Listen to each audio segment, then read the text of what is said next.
Good morning 10th class. आज हम करेंगे सैम्पल पेपर 9। तो देखिए आपका फर्स्ट क्वेश्चन है, एक समतल दर्पण द्वारा उत्पन्न आवर्धन होता है। ठीक है, तो समतल दर्पण यानी कि प्लेन मिरर की बात की है, आवर्धन का मतलब यहाँ इसने बात करी है मैग्नीफिकेशन की।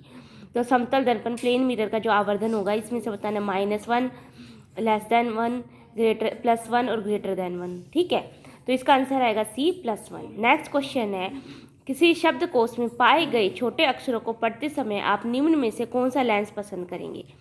50 सेंटीमीटर फोकस दूरी का एक उत्तल लेंस, 50 सेंटीमीटर फोकस दूरी का एक अवतल लेंस, 5 सेंटीमीटर फोकस दूरी का एक उत्तल लेंस, 5 सेंटीमीटर फोकस दूरी का एक अवतल लेंस।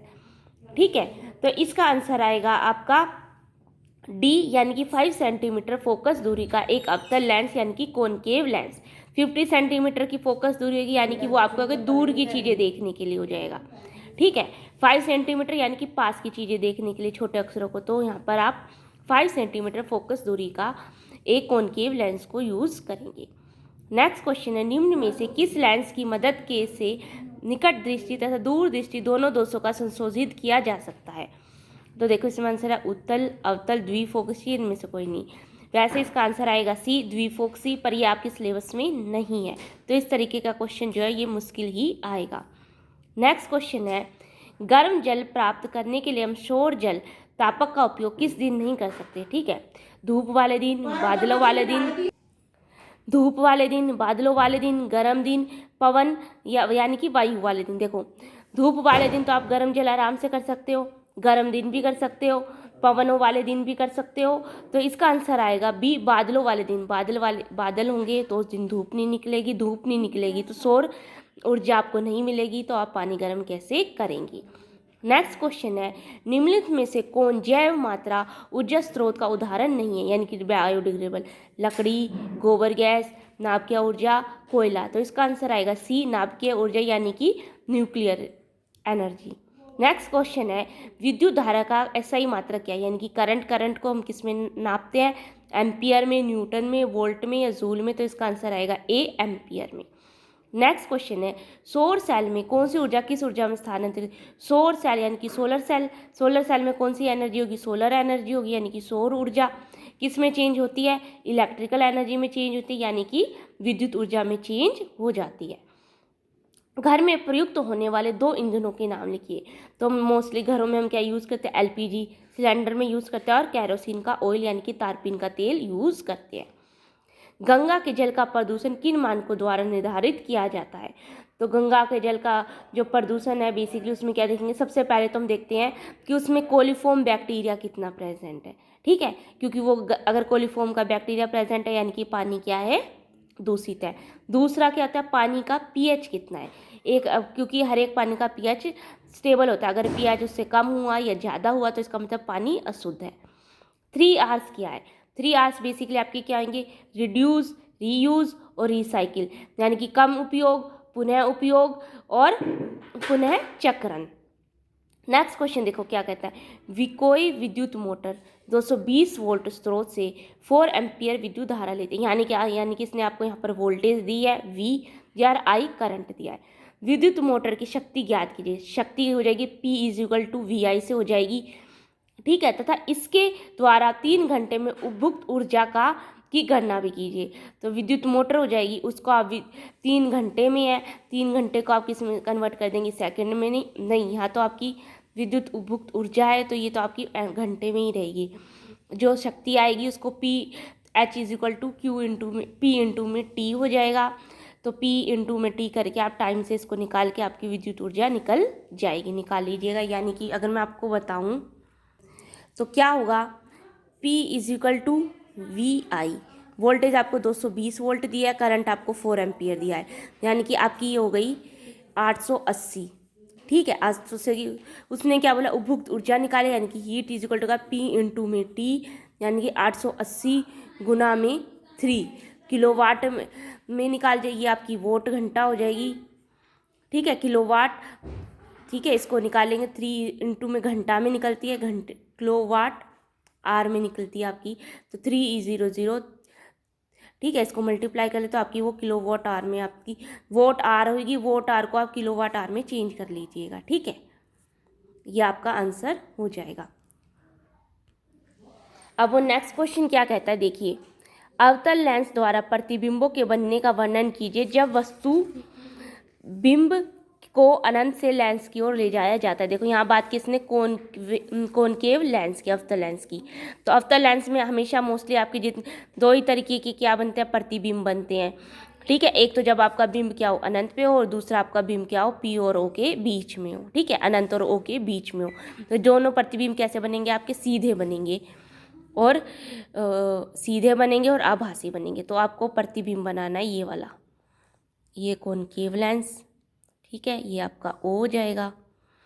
तो इसमें जो आपका प्रतिबिंब है ये आएगा, यहाँ से अनंत से आएगा, ये आपकी डाइवर्ज हो जाएगी रिएक्शन, ठीक है। इसको आप पीछे की तरफ खींचे देंगे इस तरीके से, यहाँ पे आपका फोकस होगा।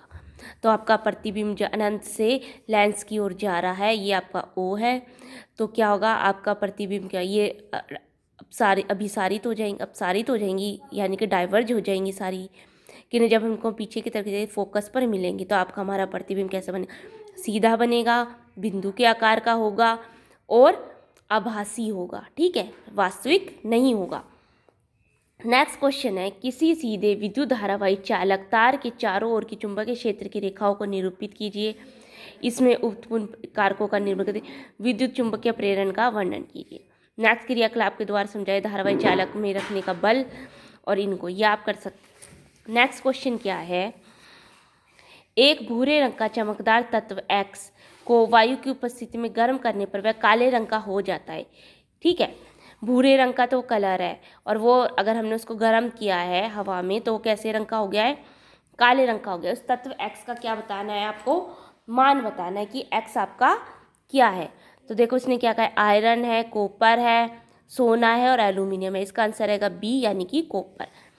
नेक्स्ट क्या कहते हैं, प्राकृतिक गैस का दहन किस प्रकार की अभिक्रिया, यानी कि जो हम नेचुरल गैस को बर्न करते हैं वो आपकी कैसी अभिक्रिया, विस्थापन अभिक्रिया, ऊष्माशोषी अभिक्रिया, ऊष्माक्षेपी अभिक्रिया है, या फिर इनमें से कोई भी नहीं।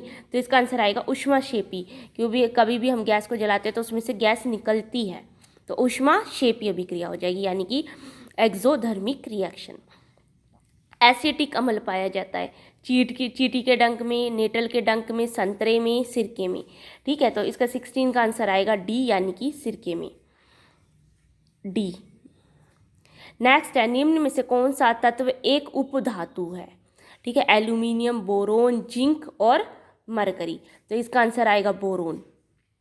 नेक्स्ट है, कैरोसिन में किस धातु को रखा जाता है, सोडियम, पोटेशियम, लिथियम, उपरोक्त सभी। तो इसमें आएगा सभी, सभी को हम रखते हैं क्योंकि ये सभी कहते हैं हाईली रिएक्टिव होती है और ये जल्दी क्या होती है, हवा के साथ रिएक्ट कर जाती है, ठीक है। नेक्स्ट क्वेश्चन है, द्विआबंध किसे कहते हैं, द्विआबंध यानी कि सहसंयोजी आबंध का ये है, सहसंयोजी जब दो इलेक्ट्रॉनों की के बीच की क्या होती है, शेयरिंग होती है, ठीक है। तो आपका क्या बनेगा, द्विआबंध बनेगा। जैसे कि नाइट्रोजन है वो डबल बॉन्ड की, सॉरी नाइट्रोजन नहीं, ऑक्सीजन, ऑक्सीजन क्या है 8 है, तो 2 और 6 उसको अपने लास्ट शेल को इलेक्ट्रॉन करने के लिए कितने शेयर की इलेक्ट्रॉन की रिक्वायरमेंट 2। अगर 2 ऑक्सीजन के मॉलिक्यूल होंगे तो वे आपस में क्या करेंगे, 2 इलेक्ट्रॉन की शेयरिंग करेंगे, तो 2 आबंध बनाएंगे। तो द्विआबंध किसे कहते हैं, जब 2 इलेक्ट्रॉन की शेयरिंग होती है। द्विआबंध बनाने वाले किसी तत्व के अणु का आधार, ये मैंने आपको बता दिया O2। नेक्स्ट क्वेश्चन है, ऑक्सीजन के अणु में आबंध बनने के प्रक्रम। ये देखिए बच्चे, तीनों क्वेश्चन एक ही उस पे है। द्विआबंध, उसमें भी आपको उदाहरण देना है। द्विआबंध का उदाहरण ऑक्सीजन, ऑक्सीजन का आबंध बनाने का प्रक्रम क्या जाएगा, ये 2 ऑक्सीजन के मॉलिक्यूल बना दीजिएगा, 1 2 3 4 5 6 इधर, 1 2 3 4 5 6 इधर। इस तरीके से क्या जाएगा, इलेक्ट्रॉन्स की क्या कर लेंगे, ये आपस में शेयरिंग कर लेंगे। तो 2 इलेक्ट्रॉन की शेयरिंग की तो डबल बॉन्ड बन जाएगा। नेक्स्ट क्या है, उदासीनीकरण अभिक्रिया क्या है, एक उदाहरण, उदासीकरण यानी कि न्यूट्रलाइजेशन, जिसमें एसिड और सोल्ट का जाता है आपस में न्यूट्रल होकर सोल्ट की फॉर्मेशन कर लेता है। उदाहरण आप दे सकते हैं। नेक्स्ट है, प्रबल अम्ल एवं दुर्बल अम्ल क्या होते हैं। प्रबल अम्ल जिसका पीएच क्या हो जाएगा 0 होगा, वो दुर्बल अम्ल जिनका पीएच क्या होगा 7 के बिल्कुल पास होगा, यानी मान लो 6 हो गया, तो वे सारे दुर्बल अम्ल में आएंगे। निम्नलिखित यौगिकों को प्रबल अम्ल तथा दुर्बल अम्ल में वर्गीकृत कीजिए। तो देखिए इसमें क्या आ जाएगा आपका HCl, CH3COH, H2CO3, H2SO4, HCl आपका क्या आ जाएगा, प्रबल अम्ल हो जाएगा। ठीक है, फिर आपका आएगा CH3 H2SO4, फिर CH3, फिर CH3 ये H2SO4 और फिर CH3COOH। ठीक है, नेक्स्ट है आधुनिक आवर्त सारणी में वर्ग है। इस आवर्त सारणी में कुल कितने वर्ग हैं, निम्न का वर्णन कीजिए। परमाणु आकार धातु की क्रियाशीलता पे आप वर्णन कर सकते हैं, संयोजकता के बारे में भी आप बता सकते हैं। नेक्स्ट क्वेश्चन है, देखिए क्या है कि निम्न में से अमीबा में पोषण की विधि कौन सी है, परजीवी है, मृत पोषित है, स्वपोषित है या प्राणी समभोजी है। तो इसका आंसर आएगा डी, प्राणी समभोजी, यानी कि वो प्राणियों को खाते हैं। हमारी पेशियों में अचानक किसी क्रिया के होने से क्रैम्प का कारण निम्नलिखित में से कौन बनता है, एथेनॉल, लैक्टिक अम्ल, कार्बन डाइऑक्साइड और जल।